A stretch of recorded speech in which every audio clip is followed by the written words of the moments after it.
We've come to one of those sections that I had talked about previously where it may not require a great deal of time to go over the information that's offered in the first 6 verses of Mark chapter 6. However, if you are studying with someone, there is a great deal of information and there's a lot of different ways that you can choose to direct your conversation.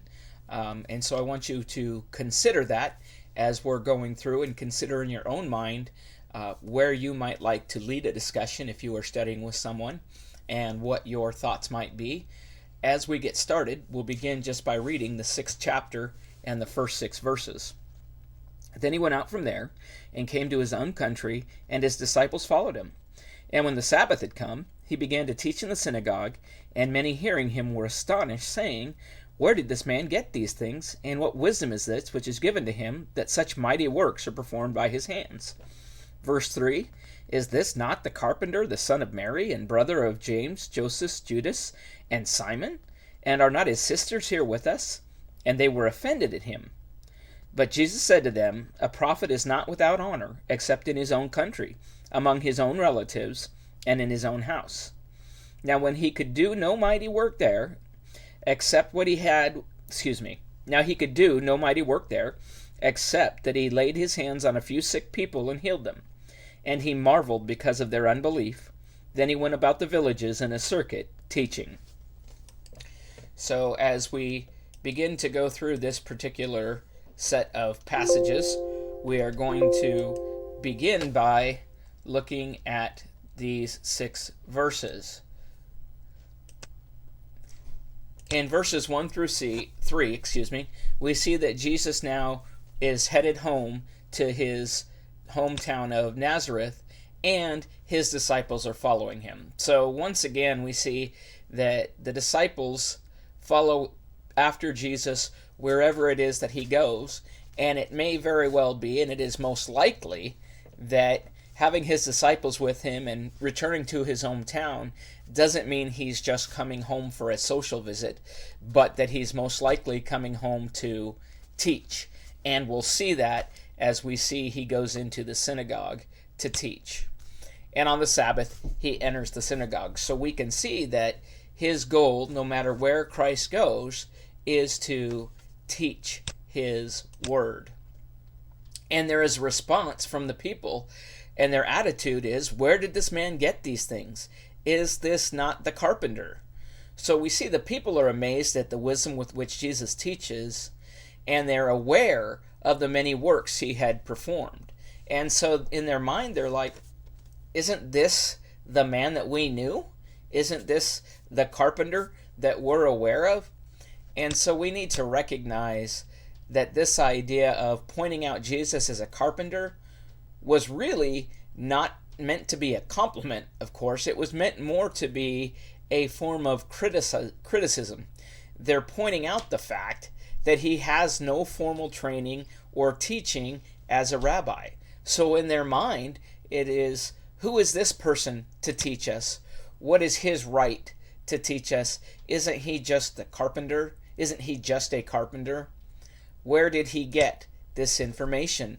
And so they become offended at him. Jesus' own people still saw him as the son of Mary, which they listed, and a carpenter, most likely because his father was. And they were offended that he would carry himself as some great teacher when he had no formal training. They felt he was no one special. And so as we look at this, we can start looking at the idea of people having preconceived ideas of who a person is and what they should or shouldn't know, and how if we're not careful, we can be like those of his hometown that heard him and thought, well, where does he know this from? We know his background. We know who he is. What right does he have to teach me? Possible they could say the same things about us if we were to go home.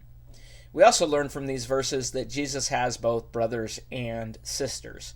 So we understand that he had a family life, just as you or I may have grown up with brothers and sisters, possibly.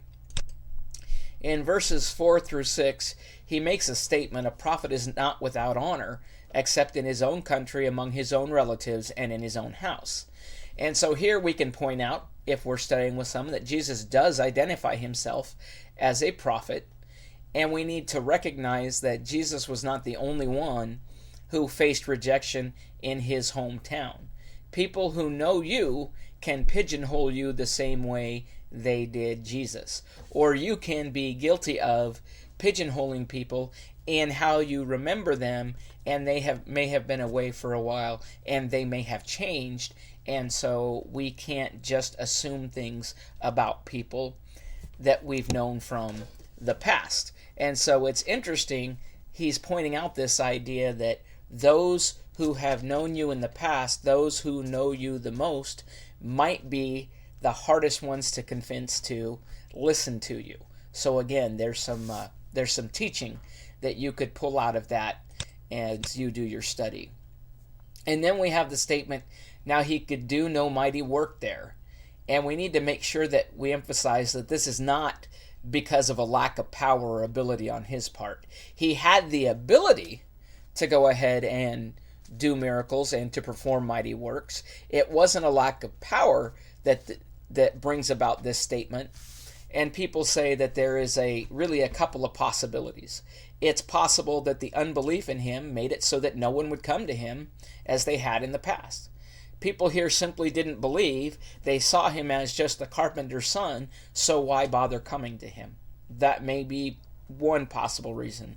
A second reason that's been submitted, and one that I tend to subscribe to as well, is that it may be due to his conscious choice not to heal any who do not believe.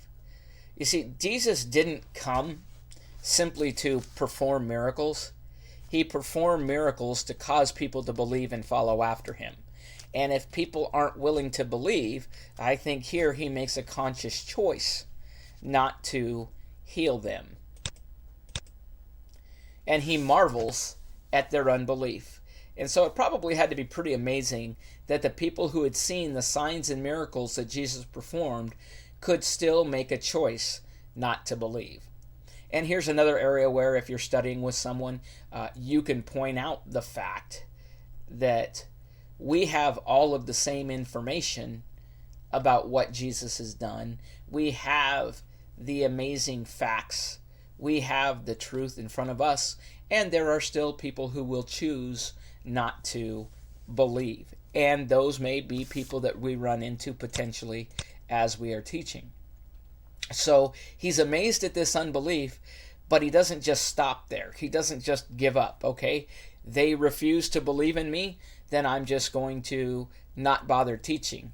It actually says that he went about teaching. Their unbelief does not discourage him or prevent him from continuing to teach. He's going to continue to teach, and they can take it or they can leave it. But he's not going to stop. And there's a message in there for us as well, that we can't allow for the fact that there are going to be those who refuse to believe what we're trying to teach. It shouldn't stop us from doing our teaching. Our job is the same as Christ's. It is to continue to teach and allow for the word to do its part, and people will either take it or leave it. But if we have done the teaching, we have done our part. And that's really where we're going to break in the chapter. We're going to stop after the 6th verse here, and we will pick up at verse 7 in the near future. And again, I encourage you to go back, look through these 6 verses, read them through, and recognize that there is a great deal of teaching that can come from there, and try to figure out in your own mind and maybe outline in your own way how you would express and teach these passages from the Word of God. Thank you.